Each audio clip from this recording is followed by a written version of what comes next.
नमस्कार। आज हम एक ऐसी स्वास्थ्य समस्या पर बात कर रहे हैं जो काफी लोगों को परेशान करती है, बवासीर, जिसे आयुर्वेद में अर्श भी कहते हैं। जी हम समझने की कोशिश करेंगे कि ये असल में है क्या, क्यों होती है और कुछ पारंपरिक आयुर्वेदिक समाधान क्या हो सकते हैं। बिल्कुल। हमारी जानकारी कुछ आयुर्वेदिक ग्रंथों जैसे अष्टांग हृदयम और राजीव दीक्षित जी के विचारों पर आधारित है। हाँ, तो शुरू करते हैं कि ये है क्या। देखिए, सरल शब्दों में कहें तो ये हमारे गुदा यानी एनिस और मलाशय मतलब रेक्टम के आसपास की जो नसें हैं ना, हाँ हाँ। उनमें सूजन आ जाती है या वो फैल जाती हैं। अच्छा। इससे फिर वो गांठें या मस्से जैसे बन जाते हैं, पाइल्स जिन्हें कहते हैं। और तकलीफ तो होती ही है, जैसे दर्द, जलन, खुजली। और कभी-कभी खून भी आता है ना। हाँ बिल्कुल, खून आना भी एक आम लक्षण है इसमें। और ये होता क्यों है?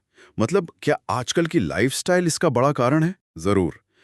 देखिए, जो स्रोत हमारे पास हैं वो साफ इशारा करते हैं कि सबसे बड़ा कारण है लंबे समय तक कब्ज रहना, हाँ। Chronic constipation. हम्म। उससे होता क्या है कि मल त्याग के समय जोर लगाना पड़ता है। हाँ, जोर लगाने से। हाँ, हम्म। और वो जोर सीधा नसों पर दबाव डालता है। हम्म। इसके अलावा बहुत ज्यादा मिर्च मसाले वाला खाना, तला भुना भी। हाँ तला भुना, हम्म। मैदे वाली चीजें, हम्म। फिर पानी कम पीना, हम्म। और एक और बड़ी वजह है घंटों तक एक ही जगह बैठे रहना, आजकल का जो काम है। Sitting jobs. हाँ। जी, महिलाओं में प्रेगनेंसी के दौरान या डिलीवरी के बाद भी ये काफी देखा जाता है। अच्छा। आयुर्वेद के नजरिए से भी क्या कब्ज ही मुख्य है? हाँ, आयुर्वेद में मानते हैं कि लंबे समय तक कब्ज रहने से वात दोष बढ़ जाता है और बढ़ा हुआ वात फिर इस तरह की समस्याएं पैदा कर सकता है। तो मतलब लाइफस्टाइल और डाइट यही मुख्य जड़ हैं? क्या इसी आधार पर इसके प्रकार भी अलग-अलग होते हैं? हाँ, मोटे तौर पर दो तरह की बवासीर बताई जाती है। एक होती है खूनी बवासीर। जिसमें खून आता है। जी, जिसमें मल के साथ या उसके बाद में खून आता है, अक्सर ताज़ा लाल खून, और साथ में जलन और दर्द भी हो सकता है। और दूसरी? दूसरी है बादी बवासीर। इसमें आमतौर पर खून नहीं आता, लेकिन हाँ, गुदा वाली जगह पर सूजन रहती है, भारीपन लगता है, खुजली होती है, दर्द भी होता होगा। दर्द भी होता है, हाँ, और मस्से बाहर महसूस हो सकते हैं इसमें। अच्छा, ये समझना जरूरी था। और लक्षण क्या है, मतलब कैसे कोई अंदाजा लगाए कि शायद ये प्रॉब्लम शुरू हो रही है? लक्षणों पर ध्यान देना बहुत जरूरी है, जैसे मल त्याग करने में मुश्किल होना, बार बार लगना कि पेट साफ नहीं हुआ, मल के साथ खून आना, वो भी चमकदार लाल रंग का, खासकर खूनी बवासीर में। फिर एनस के पास कोई गांठ या सूजन महसूस होना। खुजली और जलन भी आपने बताया। हाँ, खुजली और जलन, और कई बार बैठने या शौच के बाद भी दर्द या भारीपन सा बना रहता है। ये सब संकेत हो सकते हैं। ठीक है, तो अब आते हैं उन पारंपरिक आयुर्वेदिक नुस्खों पर जिनका जिक्र हमारे स्रोतों में है, जैसे अष्टांग हृदयम या राजीव दीक्षित जी के हवाले से। ये बस जानकारी के लिए है। जी बिल्कुल।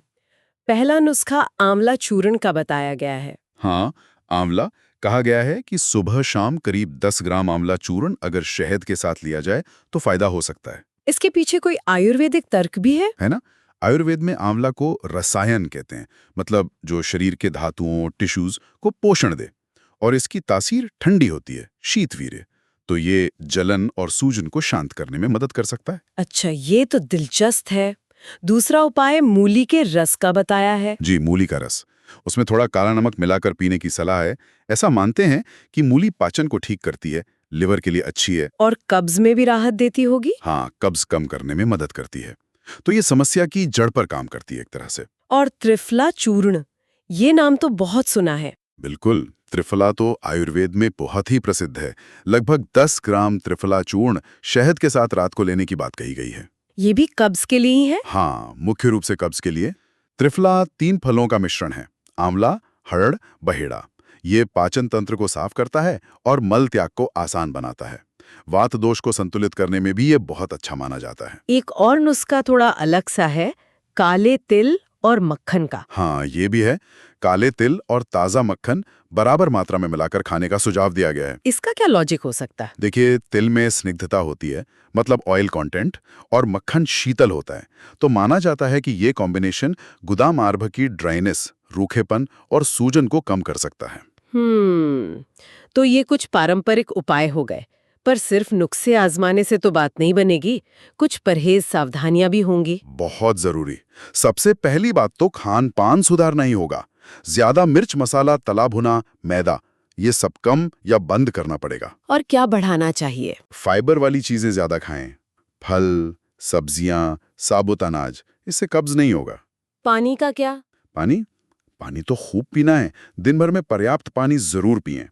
और हाँ, ज्यादा देर एक ही जगह बैठे ना रहें, थोड़ा चलते फिरते रहें। फिजिकल एक्टिविटी जरूरी है।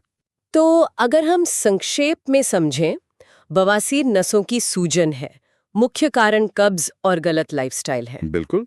और हमने इसके प्रकार, लक्षण और कुछ पारंपरिक आयुर्वेदिक नुस्खे देखे जो अष्टांग हृदयम और राजीव दीक्षित जी के विचारों से मिलते हैं। हाँ, और देखिए, ये याद रखना बहुत जरूरी है कि ये केवल जानकारी और पारंपरिक नुस्खे हैं।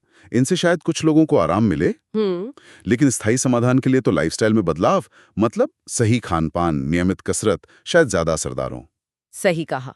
और एक बात और सोचने वाली है, ये नुस्खे और बदलाव ठीक हैं, पर अगर किसी को समस्या ज्यादा है या लगातार बनी हुई है, हाँ। तो क्या किसी अच्छे डॉक्टर या विशेषज्ञ से सलाह लेना हमेशा एक बेहतर और ज्यादा जिम्मेदार कदम नहीं होगा?